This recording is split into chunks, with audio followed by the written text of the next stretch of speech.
I can understand how my accent would be confusing to people because, honestly, I do kind of sound like an Australian sometimes.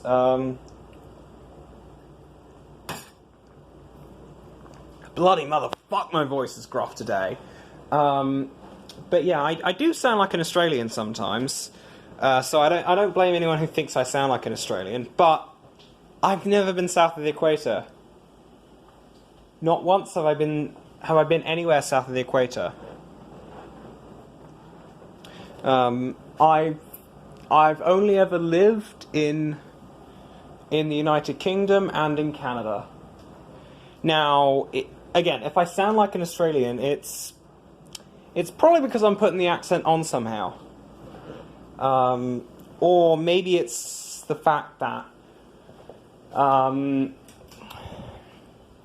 7-year Canadians who have previously been in Britain for their entire lives, that the mixture of accents starts to sound kind of like Australia. It's not. It's Canada. It's Britain and it's Canada. That's where my accent comes from, is Britain and Canada. And yes, my residential unit is not the cleanest. It is not the tidiest. I need to get a job. Don't tell me to clean my room. I need to get a job. Because, guess what? I need to hire a maid if I want to clean my fucking room. And to do that, I need to get a job that pays some money. Like, I don't need much. 23.1 will do me fine.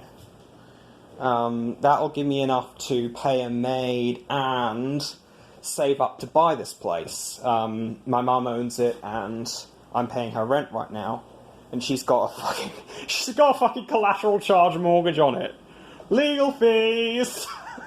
So I have to save up to cover all of the fucking legal fees on the collateral charge mortgage, as well as the down payment on my own motherfucking collateral charge mortgage, because I plan to do the Smith maneuver. My voice is really gruff. I'm going to drink some water.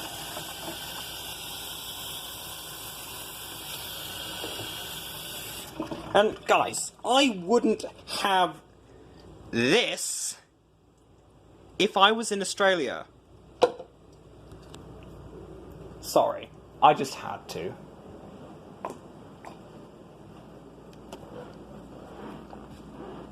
My car would not need to wear these if I was in Australia.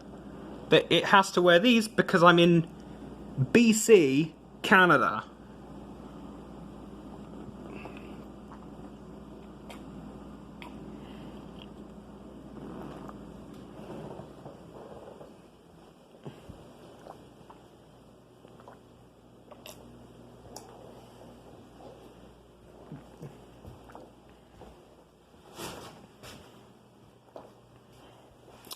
Yeah.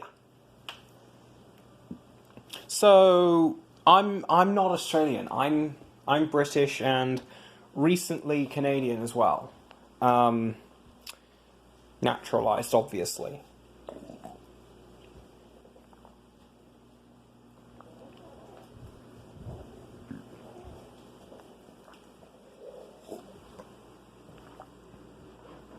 Any Australian accent comes from the fact that I watch too much Australian TV. Because guess what? I like it. It's, you know, it's better than some of the shit they put on the tube here. You know?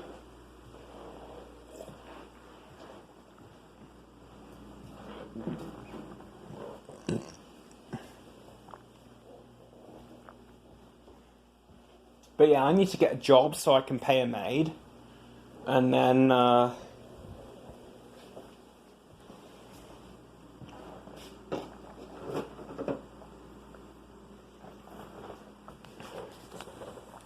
also need to invest a lot.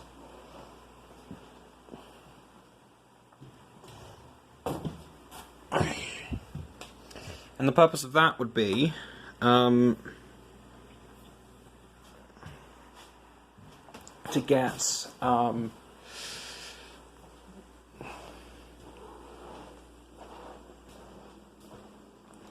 The purpose of that would be to, you know, pretty much secure a future for nieces and nephews, since I'm not going to be having children of my own.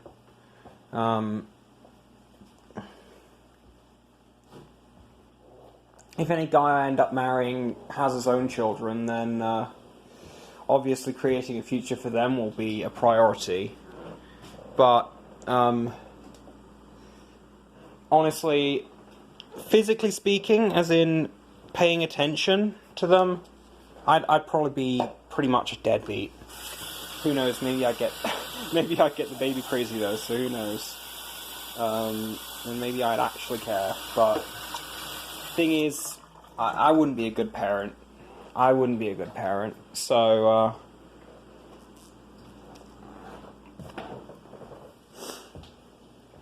yeah. And I've been involved in. I've been kind of tangentially involved in this kind of spat between Tuesday and Caila Rebecca. And you know what really fucks me off about it? Like, Tuesday did not need to do any of the shit she did.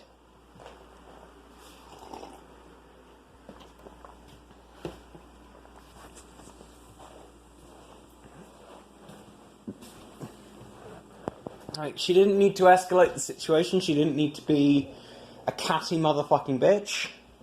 If you'll excuse my language. Okay, that might be where you're getting the Australian from. I swear like an Australian. Yes, completely. Again, voice sounds really gruff today. I need to go to bed. Yeah, it's 11:10 and I need to take a shit and go to bed. But I'm 100% on the side of Caila and 100% on the side of Daphne, even though I'm really not liking Daphne for various reasons, like not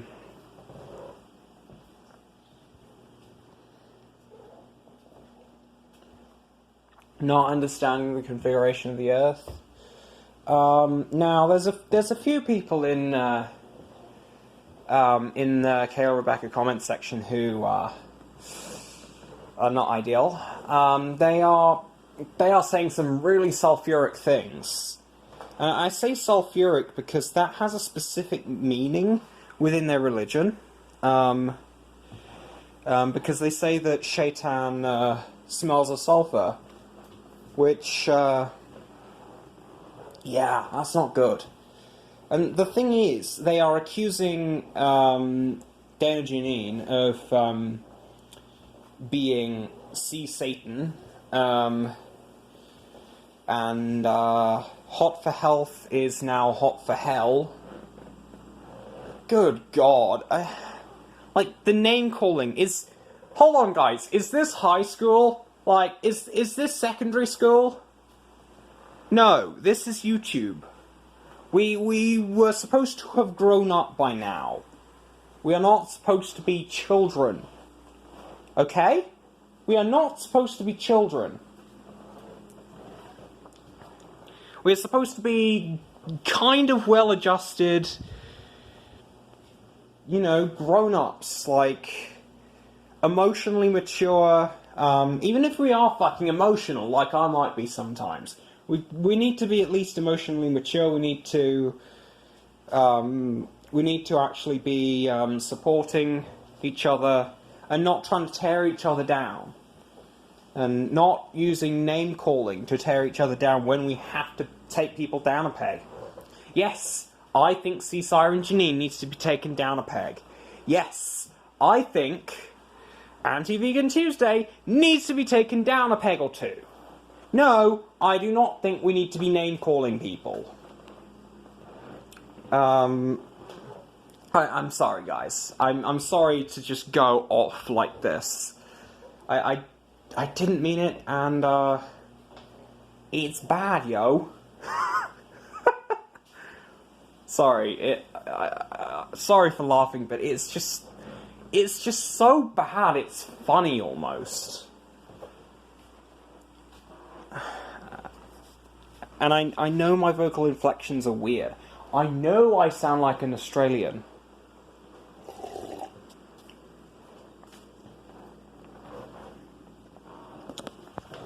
I know I sound like a Valley Girl sometimes. And guess what? I don't give a shit.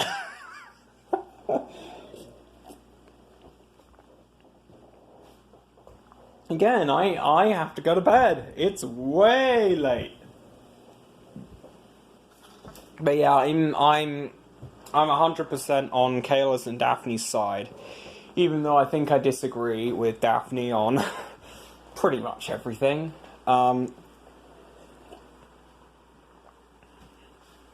Mostly because YouTube isn't fucking high school, alright?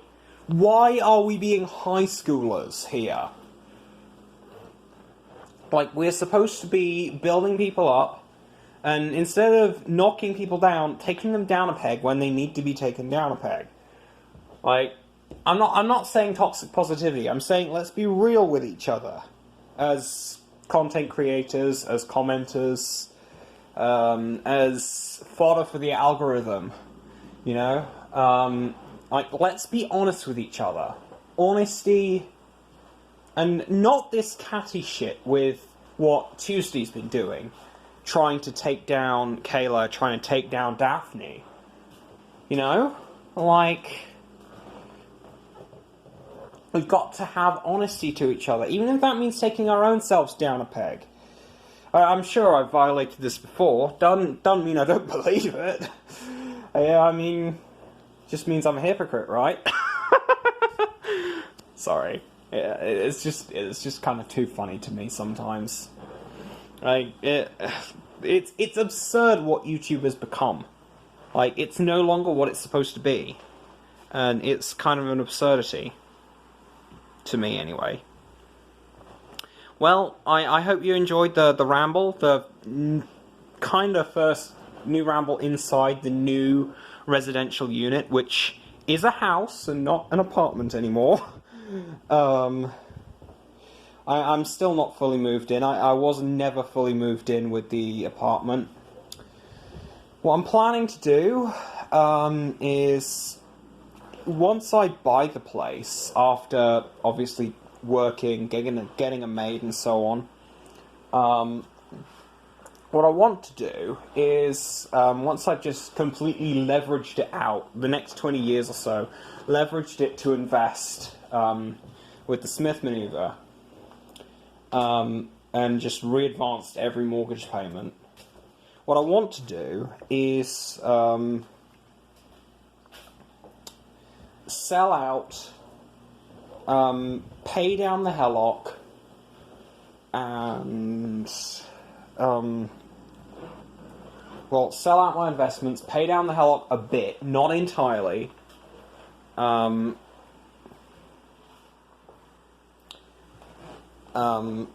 and, you know, run it up to, you know, buy another place. You know, basically run up the credit card to buy another place. Yeah, it's stupid, but it's an idea. I'm hoping to get somewhere fairly rural. Maybe I won't even need a mortgage. Or maybe I'll just need a really small one.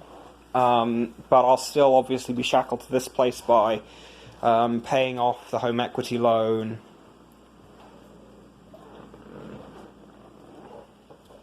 And, you know, I mean, this place will forever be my anchor in the city. Once I buy it. I will own it till I die. Now, does that mean I will live in it till I die? Hell the fuck no!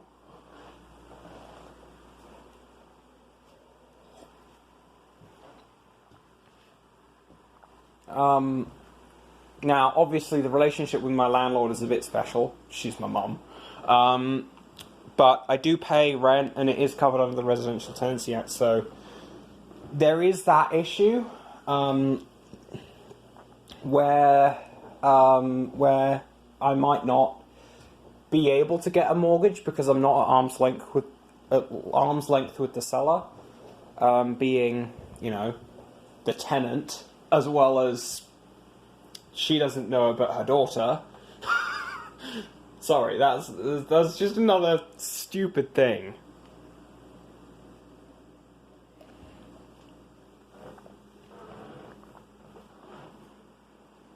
Anyway, let's not talk about that one for a while. Let's mainly be on about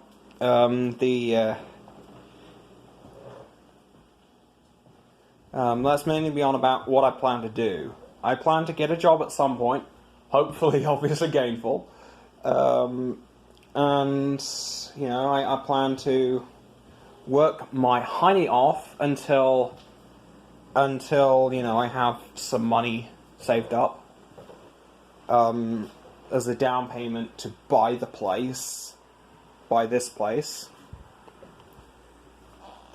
and then work my arse off some more, paying down the mortgage that I would have to take out, and then work my arse off some even more, you know, finding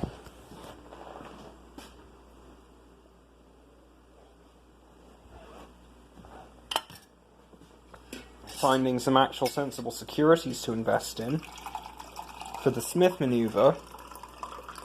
Now, if anybody here knows what the Smith maneuver is, if anybody on my channel knows what that is, you'll know it's a tax avoidance maneuver. I'm not doing it for that. I'm not doing it to avoid tax. I'm doing it to I'm doing it for margin to invest on, so that I have a portfolio and I have the highly leveraged house, and the portfolio is paying me money that I can put back into the highly leveraged house until I've paid off the mortgage side of the mortgage, and then I can put it back into the home equity loan side to you know,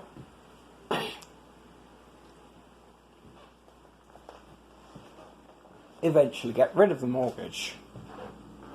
Now, I'm not doing it the same reason everyone else does the Smith maneuver, which is obviously to create tax-deductible debt out of it. I'm doing it because it would give me an investment portfolio I can use. Like, I'll take twice as long to pay off the mortgage, so I'll pay a shit ton more interest. But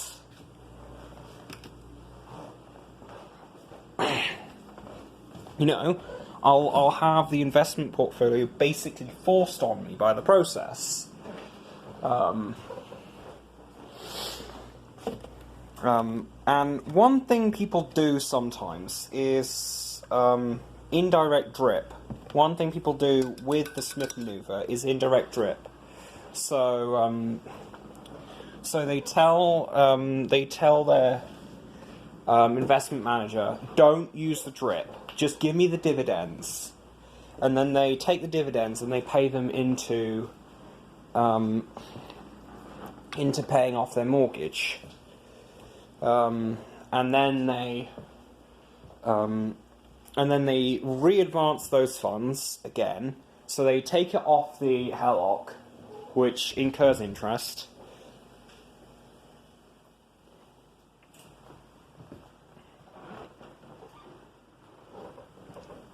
And now the benefit is said to be that the interest on that becomes tax deductible. Fuck off. I'm not doing this for tax deductibility. I will use that. Like, who doesn't want free money? Like, who doesn't want a tax rebate? But that's not why I would be doing it. Why I'd be doing it is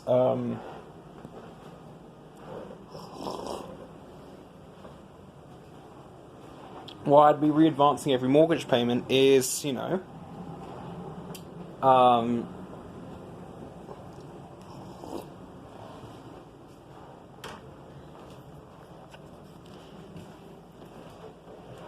for the investments. But what people do sometimes is indirect drip, as I said. They re-advance, well, no, They take the dividends, they pay them off they pay off the mortgage side. They readvance it, they take it off essentially the home secured credit card. Can I just say that this is extremely irresponsible, but it's a thrill for me, alright? I'm just going to go out and say it. Gambling with a house is actually kind of a thrill. Sorry, I just had to. I just had to.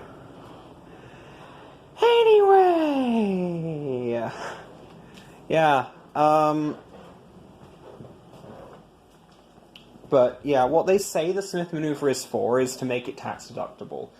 But the issue is, you are still paying interest on the home equity line of credit that you're using to invest on, which is margin, by the way.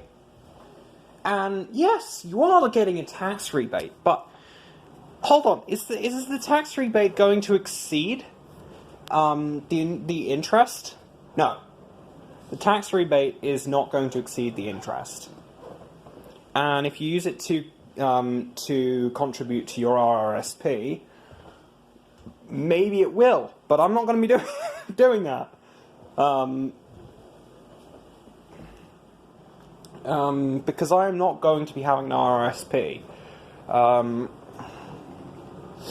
going to be going straight from TFSA to personal once, for the Smith maneuver, I'm obviously going to be just using personal, but for paid up investments, I'll max out the TFSA and then go straight to personal.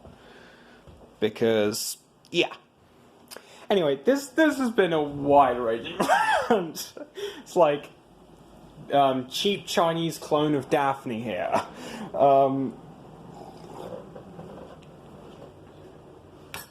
Caila, I'm 100% on your side. Daphne, I'm 100% on your side. But do not remortgage your home to invest. Unless you enjoy thrills. Unless you enjoy, weird financial thrills, like I do. I hope you found this interesting. Good night.